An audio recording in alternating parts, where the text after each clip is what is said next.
जय श्री कृष्णा दोस्तों। ये मेरा लुक है आज का। तैयार हो चुकी हूँ मैं और अब मैं जा रही हूँ मुखर्जी नगर मेरी भतीजी के पास में। जैसा कि मैंने आपको पहले ब्लॉग में बताया था कि मैं आज शाम को कहीं ना कहीं मेरे को जाना है, तो मैं उसी से मिलने जा रही हूँ। और ये देखिए, और ये मेरी साड़ी कॉटन की है, बहुत सुंदर है, जूट की है साड़ी, बहुत सुंदर है। यहीं पास में मुखर्जी नगर है, थोड़ी सी दूर पे है, 10-15 मिनट के रास्ते पर।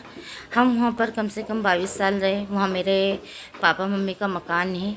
ऐसे तो मेरा मायका मल्लारगंज का है, पर मुखर्जी नगर में भी मेरे पापा ने प्लाट ले रखे थे, जिसमें मैंने करीब 22 साल के आसपास में वहीं रही हूँ।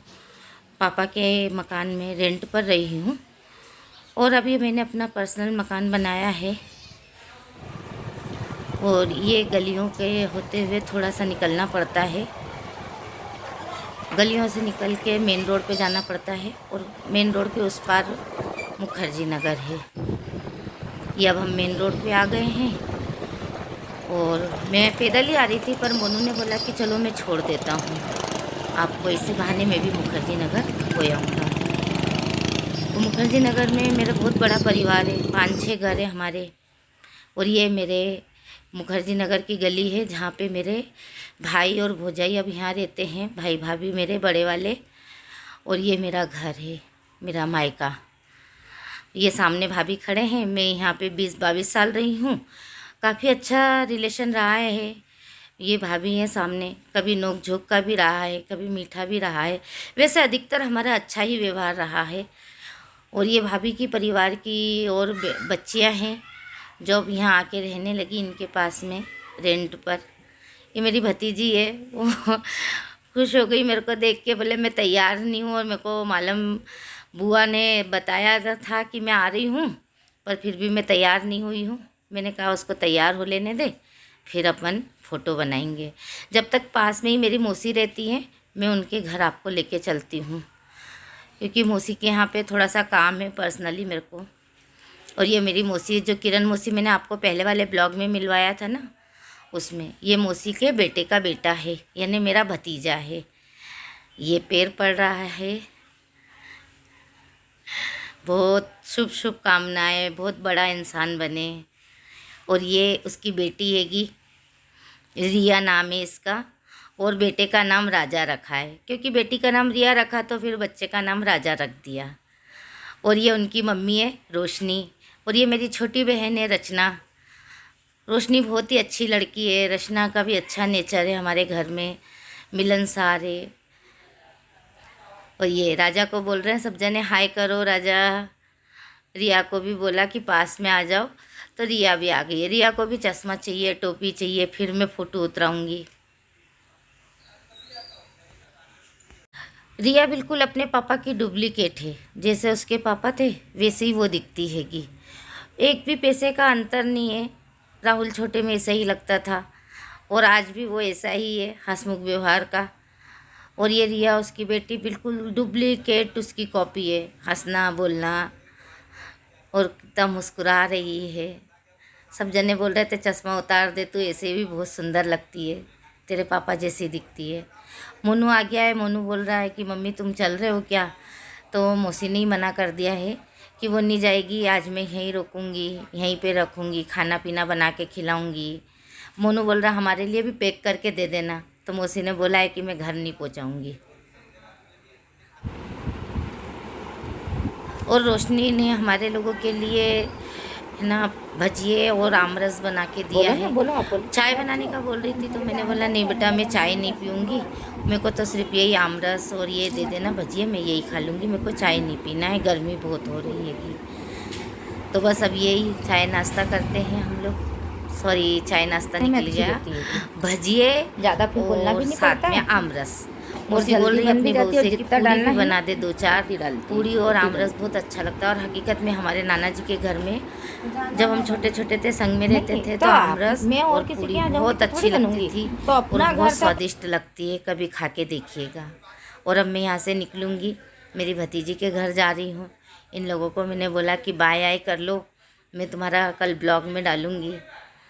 मौसी मुस्कुरा रही हैं। इतनी देर में मेरी भतीजी तैयार हो गई है और मैं आ गई हूँ उसके पास में। उसके पापा मम्मी अभी दिल्ली घूमने गए हैं, क्योंकि दिल्ली इसलिए गए हैं, उनकी जो साली है उसके यहाँ पे कोई प्रोग्राम है, इसलिए वो लोग वहाँ गए हैं। तो इन दोनों जनों को यहाँ भी बुलवा के यहाँ रखा है। भी इसकी शादी को 2 महीने भी नहीं हुए हैं, अभी अभी शादी करी है।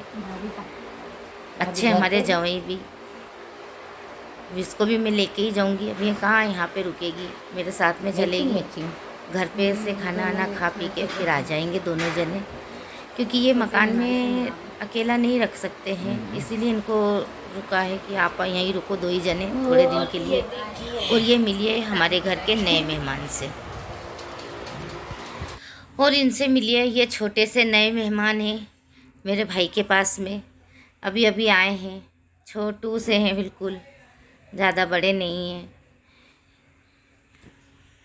और यहाँ पर अब हम लोग घर आ गए हैं कुशवाहा नगर वाले मकान पे, गोविंद नगर खारचे वाले मकान पे। हमारा घर गोविंद नगर खारचे में है, कुशवाहा रोड के मेन रोड के इधर है, तो उधर ही आ गए हैं। और पूनम ने हम लोगों के लिए दाल बाटी बना के रखी है। काफ़ी देर पहले ही आ गए थे, बातचीत करते करते बहुत समय हो गया है। ये भी ड्यूटी से आ गए हैं और अभी पूनम दाल बाटी बना रही है, बस पकने वाली है। मैंने उससे पूछा कि वो पक गई क्या, तो बोलती है हाँ पक गई है। और अभी हम लोग खाना खा रहे हैं सब जने। और ये हैं हमारे जवाई रोहित जी। कल के ब्लॉग में रोहित जी आप आ रहे हो ना, इनसे मिलिए। कल के ब्लॉग में आप आ रहे हो। बताया कि कल आपका ब्लॉग डलेगा। ये निधि और मेरा बेटा सब लोगों को खाना लगा दिया है। सभी लोग हंसी खुशी से खाना खा रहे हैं।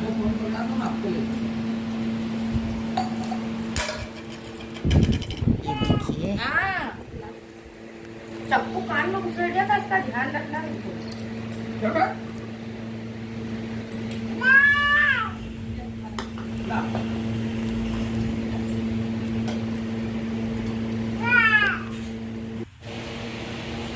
और यहाँ से सुबह हो गई है, जिसकी कि मैंने उठ के पूरी तस्वीर वगैरह ले ली थी।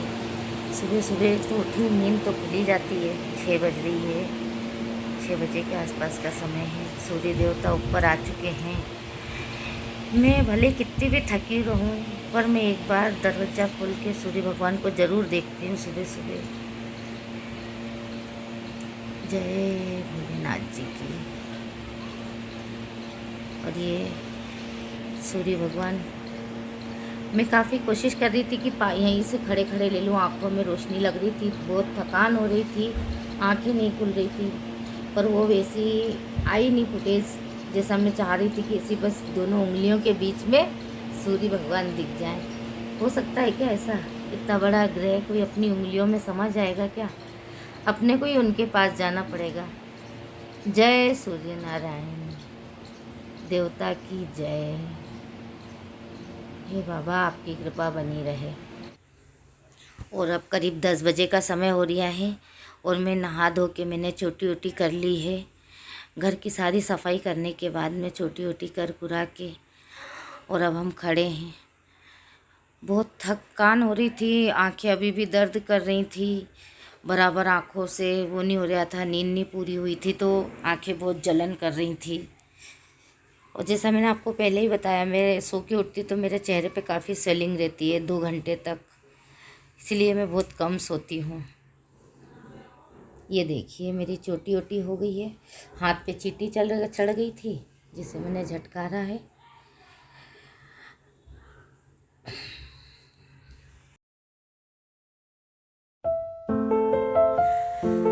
और सभी सब्सक्राइबरों को धन्यवाद, लाइक करने वालों को धन्यवाद, वॉचिंग करने वाले को भी धन्यवाद।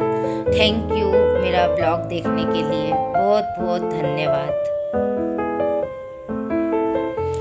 इसी तरीके से आगे भी मेरा ब्लॉग देखते रहिए और मेरा हौसला अफजाई करते रहिए। देखते समय लाइक करना बिल्कुल भी ना भूलें। Please like, share and subscribe ज़रूर से ज़रूर करें।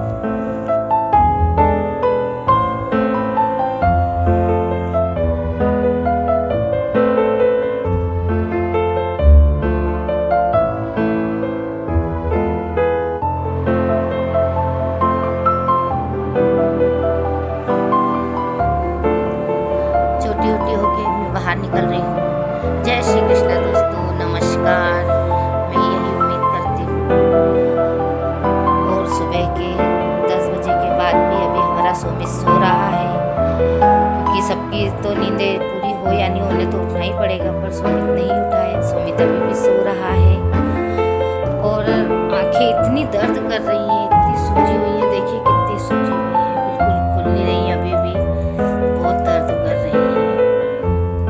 और जिस तरीके से आप लोगों ने मेरे ब्लॉग को लाइक किया है, वॉचिंग की है, शेयरिंग की है, उसके लिए बहुत बहुत धन्यवाद फिर से। और चलिए सोमित को देखते हैं क्या कर रहा है। बिल्कुल क्या स्टाइल है सोने की, बहुत लेजी हैगा, रात में जगता है और इस समय पे सो रहा है। चलिए अब उसे सोने देते हैं और हम आगे की प्रोसेस करते हैं। अभी फ़िलहाल में मैं चाय बनाने जा रही हूँ।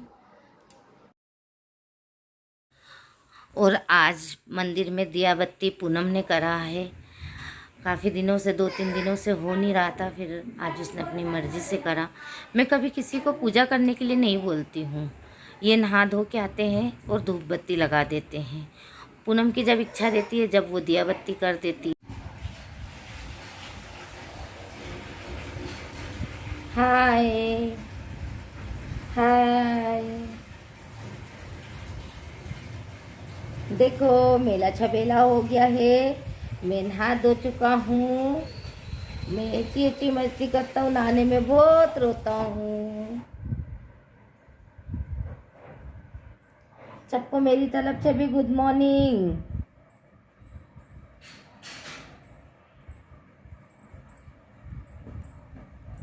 नहा के आया है, इतना भयंकर रो रहा है।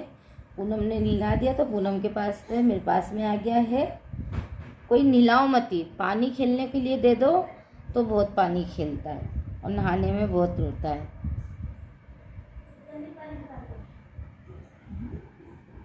चलो उठो कि बैठोगे नहीं क्या, पोछी ओछी करो। और अब मैं सोमित के लिए पास्ता बनाने जा रही हूँ, जूस वाला पास्ता बनाऊँगी। ये बच्चों के लिए बहुत ही हेल्दी है और बिल्कुल सरल तरीके से बनता है। पहले मैंने टमाटर उबाल लिए हैं और फिर टमाटर के पानी में ही पास्ता उबाल लूँगी। पास्ता भी उसी में उबालने से उसका टेस्ट बहुत बढ़ जाता हैगा। इसके बाद में 2 टमाटर को पीस के और कढ़ाई में डाल देंगे और उसमें जितना पानी चाहिए उतना डाल देंगे और उबला हुआ पास्ता डाल देंगे और हल्का सा नमक और जीरे का बघार दे देंगे। पास्ते को उबालेंगे। पास्ता भी उबालने रखूँगी। टमाटर के पानी में ही मैंने पानी बढ़ा के पास्ता उबलने रख दिया है और ये मिक्सी में लेके टमाटर पीस के कढ़ैया में डाल उबलते हुए टमाटर के अंदर ही थोड़ा सा कॉर्नफ्लावर का घोल डाल देंगे। कॉर्नफ्लावर को घोल के डाल देंगे। मैंने तो टमाटर के पानी से ही उसे घोल दिया है कॉर्नफ्लावर को। बहुत अच्छा टेस्ट इससे बढ़ जाता है और बच्चे को खाने में भी थोड़ा सा चिकनाहटपन आ जाती है तो बच्चा खा भी लेता है।